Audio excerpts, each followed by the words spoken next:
और इस वक्त हमारे साथ हमारे संवाददाता राजेश राज पटना से फोन लाइन पर जुड़ चुके हैं। राजेश, जिस तरह से लोगों ने ज़बरदस्त स्वागत प्रधानमंत्री का पटना में किया, वो अपने आप में बहुत कुछ कहता है कि वहाँ के लोगों के मन में, वहाँ के लोगों के दिल में प्रधानमंत्री नरेंद्र मोदी किस तरह से बसते हैं। देखिए लालचंद्र, जब प्रधानमंत्री नरेंद्र मोदी जब पटना एयरपोर्ट से बाहर निकले तो जो दोनों तरफ बैरिकेडिंग की गई थी, वहां पर ढेर सारे लोग जो हैं स्वतः स्फूर्त तरीके से अपने घरों से निकलकर प्रधानमंत्री नरेंद्र मोदी के इस्तकबाल के लिए पहुंच गए। यह दिखाता है कि वो कितने लोकप्रिय हैं।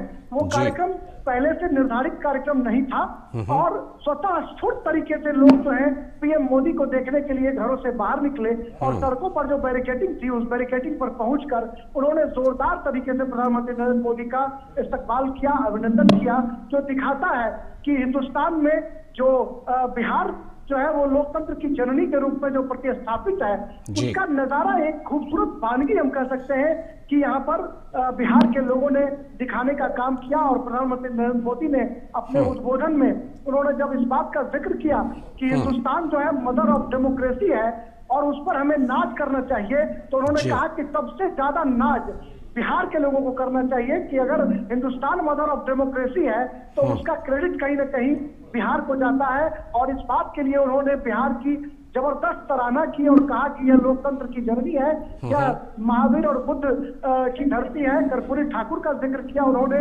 और कहीं ना कहीं इस धरती की जो विलक्षणता है उसका जिक्र किया। और आपने जो नजारा देखा सड़कों पर कि किस तरीके से लोग अपने से घरों से बाहर निकलकर स्वतः स्फूर्त तरीके से बिना किसी निर्धारित कार्यक्रम के वो पीएम मोदी को देखने के लिए और उनका अभिनंदन करने के लिए वो पहुंचे। और इसमें कहीं ना कहीं एक जो कड़ी जुड़ती है वो कड़ी है विकास की कड़ी, कि बिहार में जिस तरीके से रोड इंफ्रास्ट्रक्चर, रेल और हाईवेज का जो जाल बिछा है उसमें प्रधानमंत्री नरेंद्र मोदी की एक बड़ी भूमिका है। और इसके लिए यहाँ की जो जनता है वो पीएम मोदी को थैंक्स कर रही है, शुक्रिया कर रही है। और प्रधानमंत्री मोदी ने इस बात का जिक्र भी किया कि बिहार के लिए जो जितना करता है बिहार उससे ज्यादा उसे वापस लौटा देता है। मुझे ही देखिए कि मुझे कितना स्नेह बिहार से मिलता रहा है। इस बात का जिक्र प्रधानमंत्री नरेंद्र मोदी ने किया और कहा कि आज एक कीर्तिमान और स्थापित हुआ कि मुझे पहले प्रधानमंत्री के रूप में बिहार विधानसभा आने का मौका मिला है।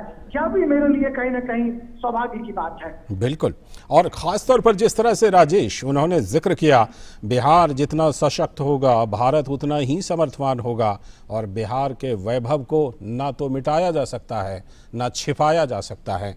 क्या कुछ संदेश देना चाहते थे प्रधानमंत्री नरेंद्र मोदी अपने इन शब्दों के जरिए?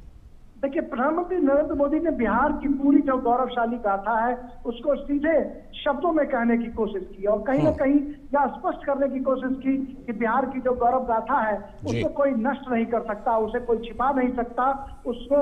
और बिहार जितना सामर्थ्यवान बनेगा उतना हिंदुस्तान सामर्थ्यवान बनेगा। और शायद इन्होंने इस बात का जिक्र किया कि जब हम दुनिया भर के मुल्कों में जाते हैं, विदेशों में जाकर जब हम भाषण करते हैं तो हम इस बात का जिक्र करते हैं कि हिंदुस्तान जो है मदर ऑफ डेमोक्रेसी है और हमें हिंदुस्तान पर नाज करना चाहिए। और खास करके बिहार के लोगों के बारे में उन्होंने कहा कि बिहार के लोगों को तो और भी फख्र करने की जरूरत है कि वो मदर ऑफ डेमोक्रेसी है। राजेश, तो हम कह सकते हैं कि प्रधानमंत्री मोदी का उद्बोधन बहुत ही शानदार, बिल्कुल शानदार था। और उसी शानदार उद्बोधन के साथ जिस तरह शानदार तरीके से उनका स्वागत किया गया, ये भी अपने आप में बहुत बड़ी बात है। उसी का एक नज़ारा